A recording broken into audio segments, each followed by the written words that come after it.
welcome back to another lesson at educator.com. Today, intermediate C++. We are going to be handling exceptions. We are going to throw exceptions out the window. Okay, quick overview. All right. Programs validate their data and their environment. They have to. If you don't, you're asking for problems. And then you've got subprograms and modules all over the place that communicate with each other. One of the things they need to communicate back and forth is, hey, I ran into a problem. You gave me some data that's bad. My environment is bad. I don't have enough memory. I can't operate. My files don't work. I can't operate. The module has to send that information to their caller, to other modules, to the user. That's where you have exceptions to the normal run of operating. So you validate your data and your environment. You communicate that. Any problems you run into, you communicate that. Now, there's traditional validation where you call a function, you get a status return. It returns the status. You look at the status. If typically things like 0 means it's good, positive is good, negative means something happened. -1 means it's bad. -2 means it's bad for this reason. -3 means it's bad for that reason, etc., etc. It depends on what system you're on, what application you're running, what company you're working for. They'll have their standards. Some people they'll assign sub-processes, groups of status numbers. So this sub-organization, all their status errors will be between 1,000 and 2,000. So you get an error code of 1,050 is from these people. 2,084 is from these people. So you not only have an error code that says what went wrong, the error code also tells you what sub-process detected the error. The trouble with that method, traditional method, you get a return status. The caller can ignore it. It just calls a function. It says, compute all this information for me. And it returns a -1. It says, I can't compute the information because whatever. And the caller just says, throws the status away and just keeps on going. So that, if the caller ignores the status, that can lead to, depending on what the error is, that can lead to more errors later on in the application. The application may crash later on. Now, the advantage you get with an exception, if the caller explicitly ignores it, not explicitly ignores it, if he doesn't handle it and the exception is thrown, the application will crash. Now, of course, the caller is still free to ignore it. He can handle the exception, and then his handler just does nothing. But at least he has to handle it. Now, functions and object methods can throw an exception. What we call it is that's the key word, throw. Is throw an exception if an error condition is detected. We have divide by zeros. Divide these two numbers. Well, let me check the denominator first. The denominator is 0. If I do that divide, I'll crash. So instead, I will throw an exception. Now, the exception that is explicitly thrown and then caught by the caller can be almost any type. We'll take a look at integers, we'll look at character strings, and then we'll look at the actual exception class, which is declared like a type. So the callers can catch an exception of a given type. You don't specifically say, I want to catch error number 7. What you do is, I want to catch an integer type. And when you've caught an integer type, then you look at it, so what is the type number that was thrown? So if it's 7, oh, well, that means something happened. If it's 8, that means something else happened. And there's also a catch-all. I want to catch the integer exception. I want to catch the double exception. I want to catch the character string exception. I want to catch the exception class exception. And if it's not in that list of exceptions, I've got my catch-all. And there's also a throw keyword like a function, which is not just throwing an exception, but it's something you put on the function prototype or the method prototype and say, it's telling the compiler, this is the type of exception that I will throw or I might throw. So it's something so the compiler can make certain adjustments based on what types of exceptions that might get thrown in that function.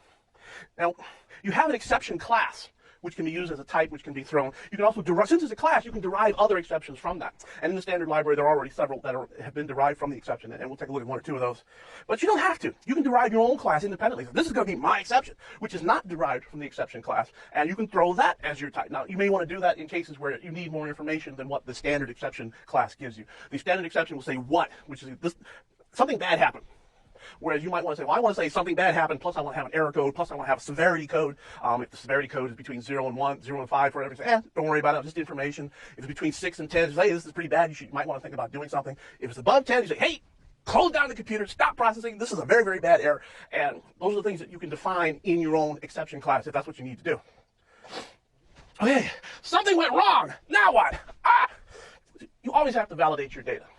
Especially you need to validate data that comes in from the users. Give me a number between 1 and 10. Some wiseacre is going to put in 11 just to see what happens. So you need to validate the input that says, oh, 11 is not between 1 and 10, sir. Would you please enter that again? Or they'll put, give me a number, and they'll type 1, O-N-E. No. So you throw an exception, or you call the parser to say, parse this number for me. The parser throws an exception. You catch the exception, says, oh, then you tell the user, I can't parse that. Try again. You have input from external processes. If your application is designed well, it'll be modular. There'll be pieces all over the place, and they'll all communicate with each other. When you get data in from another process, you don't know that process is giving you correct data. So you validate it. If something's wrong, you throw an exception, or you pass a return status, but we're not going to return status in this particular lesson. We're going to be throwing exceptions. also input from your own processes. You think that the other guys are the only people who aren't perfect. Hey, you're not perfect either. You will write a process, you'll make a mistake, and some other process that you've written later or written earlier does validation, you throw an exception, says, oh, something wrong. Not to mention the fact there's also things from the external environment that you have absolutely no control over. Says, I need 10,000 megabytes of memory for this process. And you're running on a computer, and that user's got his Facebook page open, and he's got his LinkedIn page open, and he's got Angry Birds playing in the background. His computer doesn't have that much memory left.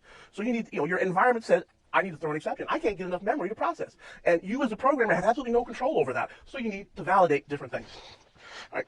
Some operations that are already in the system will validate input to make sure no mistakes are made. For example, you create a vector and you use the at method to access a certain spot in the, let's say you have a vector and you want to have 10 integers. Let's call it V.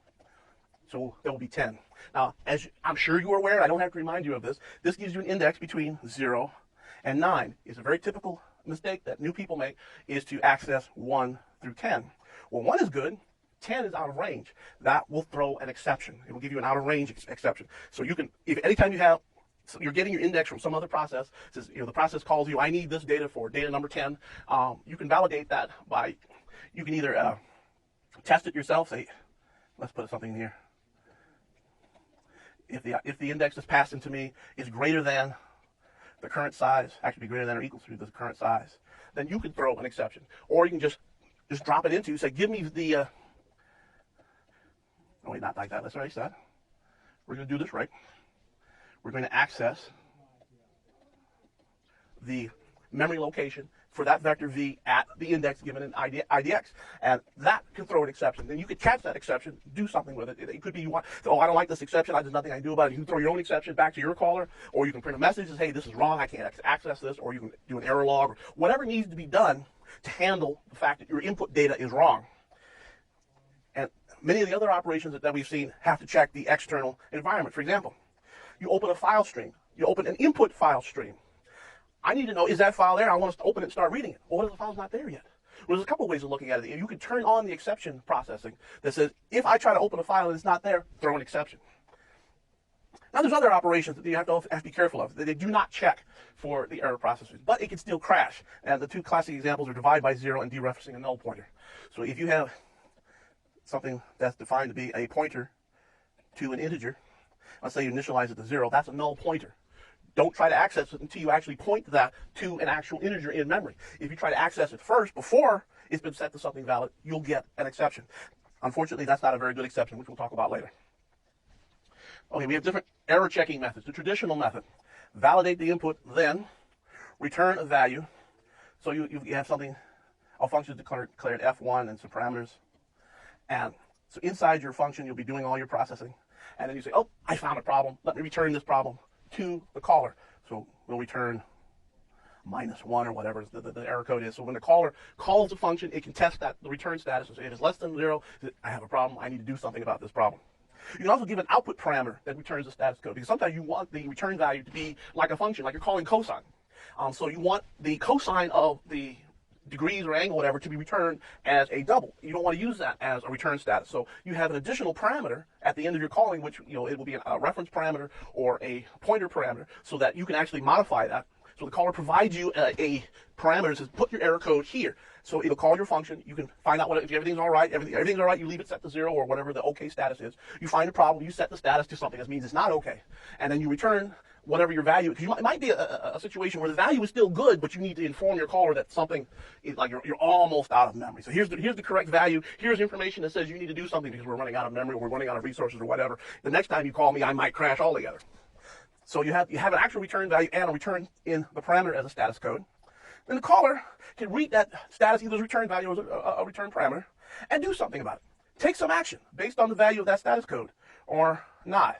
That's the problem. A lot of programmers are very lazy. All programmers are lazy. And sometimes they'll call your function and they'll get the status code, throw it away, just keep on processing. Now with exception handling, what we have instead is we validate the input. Something goes wrong, we detect something's wrong. We throw an exception for whatever problems we detect.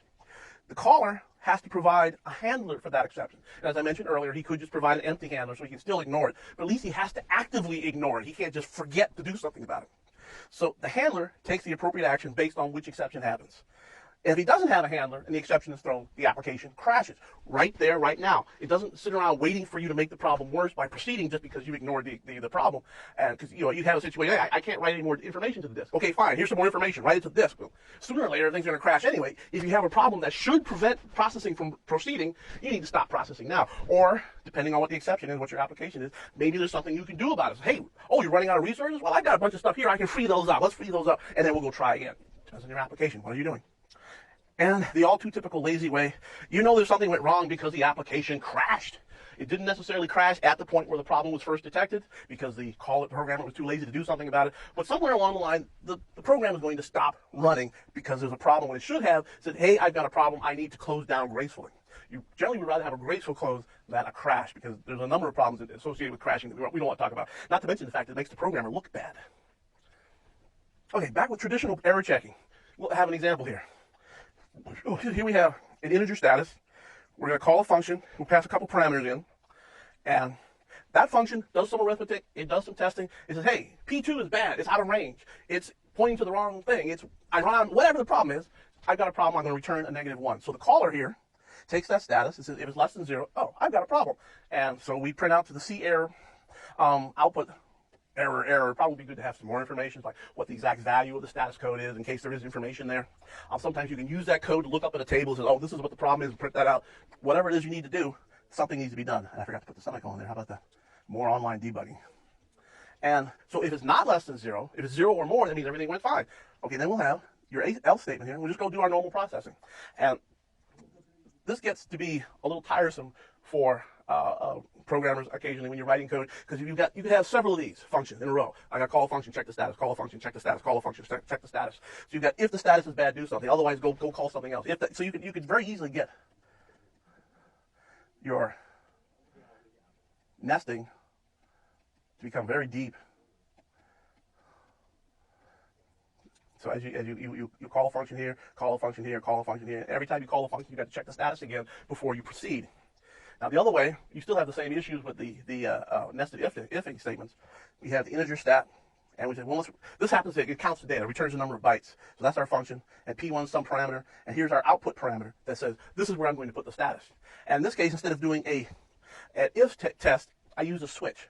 So based on what this value, and also I have some predefined values, so I don't have to remember that OK is equal to 0 or positive 10 or whatever it happens to be.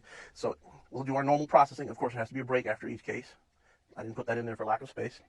And we have another one, bad input. So what do we do with bad input? Well, we'll probably ask again. Hey, your input is bad. You could have bad data. Well, we looked in our file, whatever, and the data is bad. So et cetera, et cetera. So this is another way of having an integer return to be processed. And you still have the same problem where you call a function and you test all the different cases. Inside the normal processing, you run another function, and then you're sub-nesting your switches. And again, reminding you that the programmer doesn't handle the return status, so you just keep on going. So we've got a bad data return. I don't care. Just keep on processing. But never mind the fact that our answers are all wrong because our data file is wrong. It's got corrupted or whatever. We just keep on processing until eventually it'll either crash or give you all the wrong answers. So that's something that's very typical for the traditional type of error checking. Now we do exception handling. Instead of having if blah blah blah and then another function, if blah blah blah another function, we can just put the entire thing. We have function.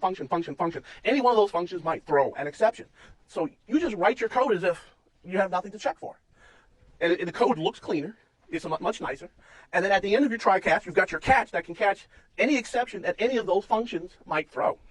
So that way you can separate your normal processing from your anomalous processing. Your error handling processing can be put down in a different section. So basically what we'll do is provide a catch block.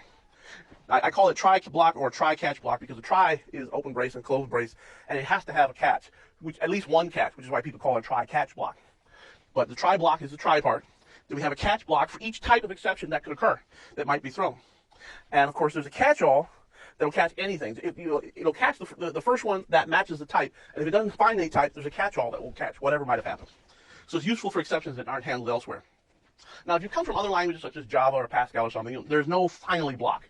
Like other languages. So there's other languages have a finally. So you have try, do all this stuff, catch all these problems, and then finally gets executed no matter what else happened. In C++, your finally is basically at the end of your try catch block. When your try catch block is finished, then it goes back to the regular code, which happens no matter what, unless one of your exceptions says, well, I need to return to a call or whatever the case may be.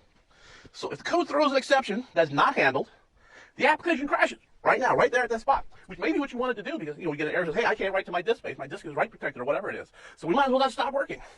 But it would be better to have to actually handle that exception, even though you do want the process to stop. It's probably better if you would stop and print a log message that says, I can't proceed because my disk is write protected, or whatever the case happens to be. Now, the problem we have with some system errors, there's no platform-independent way of handling those. So you try to avoid happening those. Make sure the code you write, you do some testing before. Don't rely on the divide by zero error exception to occur. Test your denominator yourself, and then you can throw your own custom exception that says you're attempting to divide by zero. Because Microsoft has got a way of handling it, Linux has got a way of handling it, but there's no platform-independent way of handling it. So we'll stay away from those. Here's our basic syntax for the try-catch system. The code to throw an exception is we throw the exception object, which can be just about anything. We can throw 7. And then the try-catch around the process that called this, has to catch an integer, because 7 is an integer. If you say, let's erase this, let's say throw 7.5, you have to catch a double. Now the code to handle the exception, you've got try, which is the keyword, starts with the try block. You've got your code that might throw an exception. You may have your own tests in there. It says, if this is bad, then throw an exception. Or I'm going to call this function, and maybe that function will throw an exception. Or I know that function might throw an exception under certain conditions. And then we end that try block. So we have open brace and close brace preceded by the try. Your next block is catch, open parentheses, close parentheses. And then you have the type of the exception. In this case, 7.5, you will put a double there. So I'm going to catch a double exception.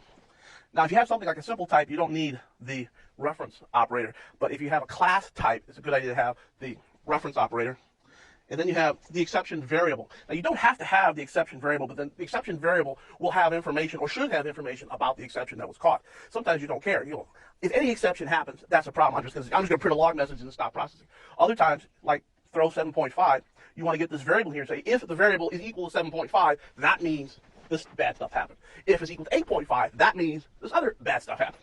So here's a code that handles the exception. It will process this variable, exception var, and here's the end of our catch block. And you can repeat that.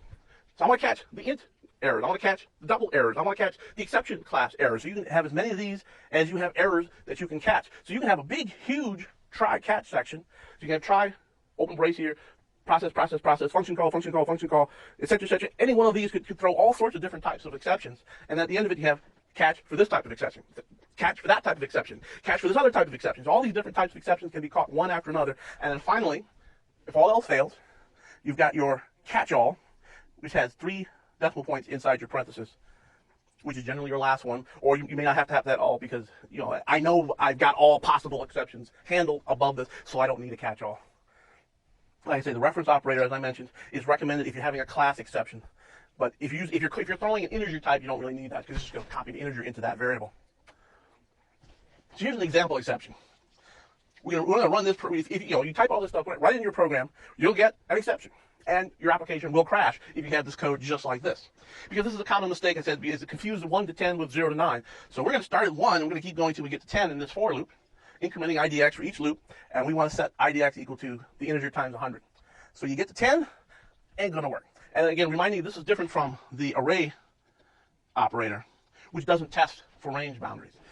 So if you think that you might have a situation where an index might come in that's outside of range, you might want to use the at method instead of the array operator, because this will actually test. And if the index comes in as out of range, it will throw an exception. And if you don't handle the exception, your application will stop running right there. Now, here's some changes. When we run this one, the error is controlled and is reported back to the user. So we've got the same vector v. We have the same thing starting at 1, going till we get to 10. And now we put it inside of a try and catch block. So we're going to set this equal to that. And we're going to catch the exception class. It's predefined in C++. And we're going to put it into E. A quick word on the variable here. You can use just about any variable name you want. E is very typical. Because of the scope rules, you cannot access that outside of the brace, which it can be convenient because you can have catch exception E, catch exception E, catch exception E, and the E is always used inside of that block. So here we have output. We have an exception at this index, which caused our problem. That's where we caused the problem. So we're giving some information to the user. This is as much information as I have on this index. And we're also putting a space. And then very important part about the exception class, it's in C++ already, there's a what method, which will be a string, which basically have a string text of the name of the exception that was thrown. So this would be something like out of range or whatever. It may not be that exactly. It depends on, it's somewhat system dependent. I've seen two different things based on what I read in the book, based on what I try on my computer. So, but just know that you will get an exception. Yeah, it'll probably say STD in there, or it might say vector, because it could be a vector test. It could be an exception that's owned by the vector class, in which case it'll say vector here. So you'll get this printed out. So you'll get, when you run this program, you'll get a printout. It says exception at 10, vector out of range. And so you can look at your code. Instead of just getting crash, the application crashed from an unknowable option, shall we contact Microsoft to see if there's a solution? You'll actually get a message like that if you're running this on Windows. It just goes ahead and crash. It'll pop up a little message. I got a problem. Shall I contact Microsoft, see if they've got a solution? No, Microsoft doesn't have solutions to this. But this will give you a message, and then based on this, you can call exit, you can call return, you can do whatever you need to do. I've got a problem, Mr. User, you need to do something about it. Or however you define it for your specific application. So here's an example where we're going to throw an exception. So your functions and your object methods can do their own validation. They find a problem, you can throw an exception. So here's a basic example where the exception type is int. I have constant integer e divides 0 is equal to 10. Now, I'm assuming we've got a list of these. So 11 is some other error, 12 is an error, 13 permission denied error, whatever, And so we have a function that I wrote, which is really complicated. We're going to divide the numerator by the denominator and get a result back. But since division by 0 cannot be caught by the C++ exception handling, we're going to test it. So if the denominator is equal to 0, we would get a divide by 0 error. So instead of getting a divide by 0 error, we're going to throw the e divides 0 exception, which will be throwing 10. So now I don't need an else here, because the throw leaves the function and goes back to the caller. Now if you've got a function that calls a function, that calls a function, that calls a function, this function throws an exception, it goes back to the caller. If this caller does not catch that exception and handle it, it throws it back to its caller and keeps going until it finds somebody who's got a try-catch block for that specific exception type. So if you have any objects that are created, it will roll it back. It will destroy all the objects that is created automatically. They were put on the function heap stack. So we return to this one, which return. Suppose this one's got a try-catch block for a different exception. Well, we'll throw it back again until we finally get something that catches the integer. So that's what this does. Now, if it's not equal to 0, it's no problem. Go ahead and run the divide. So we'll just return the numerator divided by the denominator, and everything is happy. Now, here's where we're actually going to catch that specific exception. So we have the dividend set to 0. We have our try block. We're going to say dividend is equal to divide 15 and 0. Well, we know that's going to throw an exception in this particular case, but it could be input from the user. So give me two numbers to divide them. So the user types one number and the user types the other number. So you don't know what number the user is going to give you. In this case, we know, but that's just because it's an example. So we'll catch an integer. Our variable is e. So any integer exception, we can have all kinds of processing here. We could be calling dozens, hundreds of functions in this particular section. And all of them are throwing some integer status, any of those exceptions will get caught in this particular catch block. So now we have a test. If the specific error that was caught is divide by 0, then you can just do whatever you need to do. It says, hey, Mr. User, don't give me a 0 for the denominator. Let's try it again. If it's equal to something else, like a permission error, so you can say if e is equal to e permission, you can say, oh, I do not have access to that specific file. Please pick a different file, or whatever the processing happens to be. Now, this is pretty much the same as if you get a status back from a function. You say, if the status equals this, then do that. Else, if the status is equal to that, do that. Or a switch statement. Case this, do that. Case this, do that, etc., etc. The difference being, you have to explicitly put the catch handler in there for an exception. Otherwise, if you're going to ignore an exception, you have to explicitly ignore it, and you would do that easily with catch, whatever the exception is, or just do a catch all. If you really want to force yourself to be lazy, put the catch all in there and have nothing in the handler. That will ignore everything that comes in unless there's some other catch above it that catches an exception. Yeah, but the thing about it is you're I guess the best way to say it is you are deliberately being lazy, as opposed, because you actually have to think about it as do I need to do something about this specific exception? If not, throw it into the catch-all.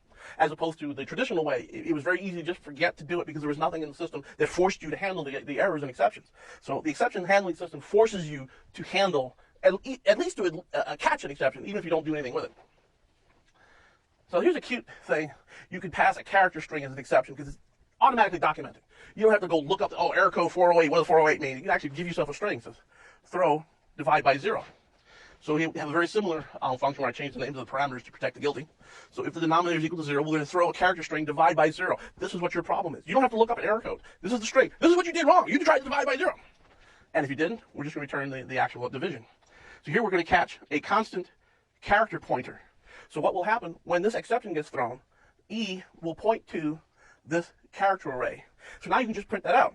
So I got an exception. What was the exception? The exception is stored in this variable. So it'll say exception : divide by 0. So it's very useful for some self-documenting exceptions. But it's not good for more than simple situations, because people will do things like they'll catch a constant character string and it says, well, if it's equal to divide by 0, then I'm going to go do something this.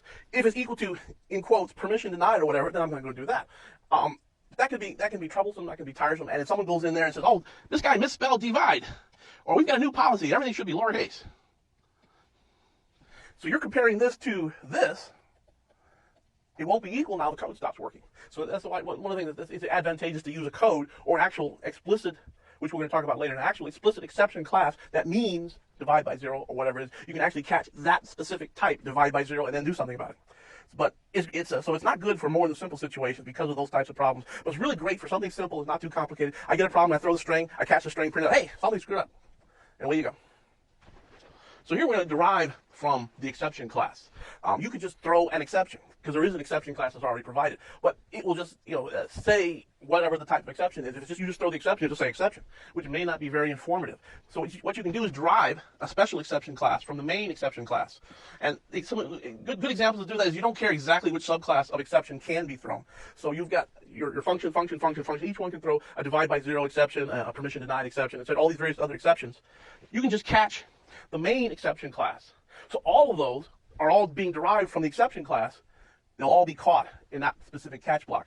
And then you can just get the exception and look at is this divide by 0? Oh, when I have to do this, is this something else and I'm going to do that? Or you just say, hey, I got an exception. I'm going to stop processing. I'm going to log my exception. I'm going to print out E what, so you know what exception was thrown, and then I'm going to stop, whatever you're going to do. Now, if you derive exceptions from the exception class, each one of those is an individual type. It's a subclass of the type expression, but you can also catch it individually if you want. So you have some code that gets run here, and we're going to catch exception A, say it's divide by 0, and then we'll run the handler for exception A, divide by 0. Then we'll catch a separate one, exception B, permission denied. We'll do what we're going to do for permission denied. And of course, our catch-all at the end of it. So this is the advantage of deriving your own classes. It's a good idea for every exception that you might want to throw. Derive a specific class for it, and give it a meaningful name, like don't call it Joe or something like that, unless Joe is an exception. And we'll make it divide, or make it E. Let's get rid of Joe here. Well, nothing against you, Joe, but E divide by 0 as the derived class of the exception class.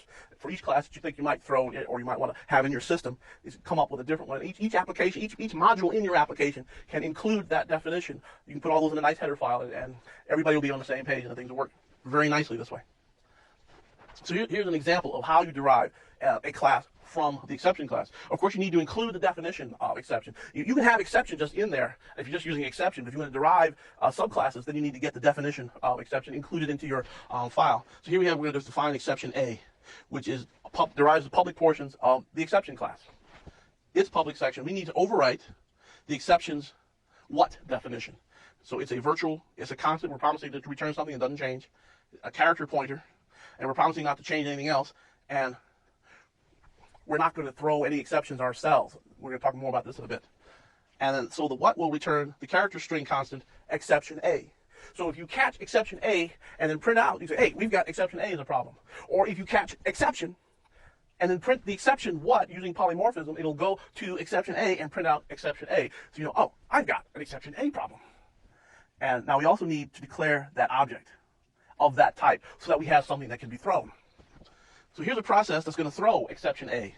So it will throw exception A. So whatever processing it is, you're getting ready to divide by something, oh, that's going to be 0. Well, we have to throw a divide by 0 error.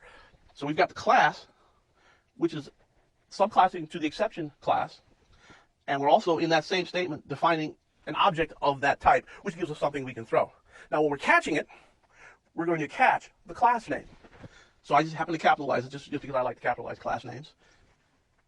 And we get the reference to E, so we can say E, what, we got an exception. So if this is like divide by 0, our code in here for handling is, let's do something about divide by 0 error, and we can also log, it doesn't have to be C out. You put C out by habit, but you could have go to C log, because you have that defined to go to a logging file somewhere. So we're going to log every time an exception happens, so that we can read our log file and debug when something's going wrong, or analyze when something gets called too many times, whatever we need to do. And here we have exception B. We'll have the same similar type of code, except instead of exception A, it's exception B. And we'll have some code somewhere that can say throw exception B, which is like say permission error. I've got a permission denied on this file you're attempting to write to. So we'll throw permission denied as the exception instance. So this is a variable instance of the class object. And then of course our catch-all at the end of it.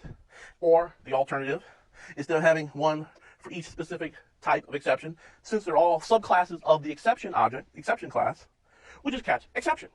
And then print out whatever happened. Print it to the log file or to the error file, whatever you're going to do. And so you can have all of these subclasses of exception caught in this one catch block. If that's what you need to do for your, or if that's all that's necessary for your specific application, that's what you can do. You have the option of doing either way. Now, I mentioned the throw keyword inside the parentheses. You can add that to your prototype of your function or your method call. That promises to the compiler what types of exceptions that particular function or method is going to throw, or might throw. I shouldn't say is going to throw because it's an exceptional condition. But it's the types of things we are going to test for, and if something happens, we may throw this type of exception. So for example, for the divide function, the numerator divided by the denominator, we might throw a constant char asterisk exception. We have some other function, we might call that, and we might also throw an integer exception. If you define your own exception classes, you can put those in there. Exception A, let's put it right just like that. Exception B, whatever other things is thrown into one also. All that can be inside these parentheses. That tells the compiler what exceptions you might throw. If you don't put the exception, the throw keyword on there, the compiler figures, well, it can throw anything. Any type of exception could be thrown. If you leave it empty, throw open close parentheses.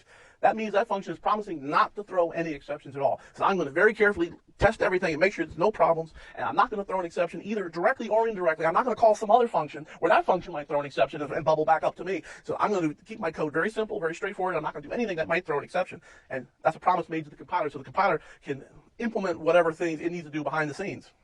Now, if you have a list like this and you throw a type that's not on the list, either directly or indirectly, such as you call, you say, I'm going to only throw an int, no other exception.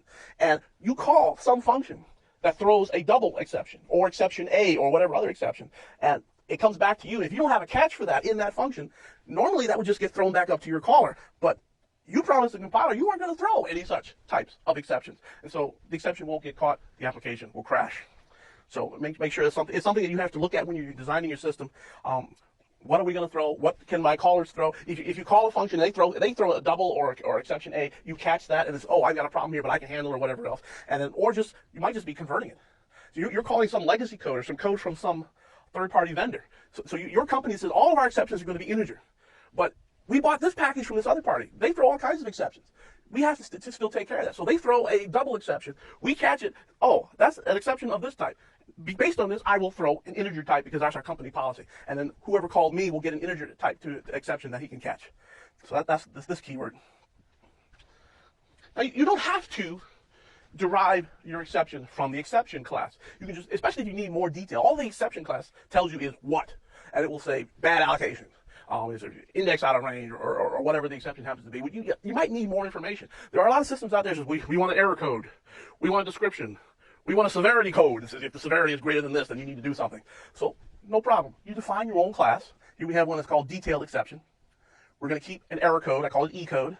And a string, which would be the message which describes what the error is. And then their public stuff. Here's our default constructor, which we're promising is not, the constructor should not throw any exceptions on its own. So we're going to define the error code to 0, and the exception, the details are unknown, because this is just a default exception that we don't know what it's going to be. But we'll also have another one that's got 2 parameters. We're going to pass in an error code and a string that describes what this particular exception is. And then, of course, we have our destructor. Since we're not allocating any memory here, we don't have to do anything. Now, you don't have to put a what in here, but since the standard exception has already got what, personally, I wouldn't have used what. I would have said get message or error message or whatever else. You can do that if you want, although it's probably better if you stuck with the standard, which says what.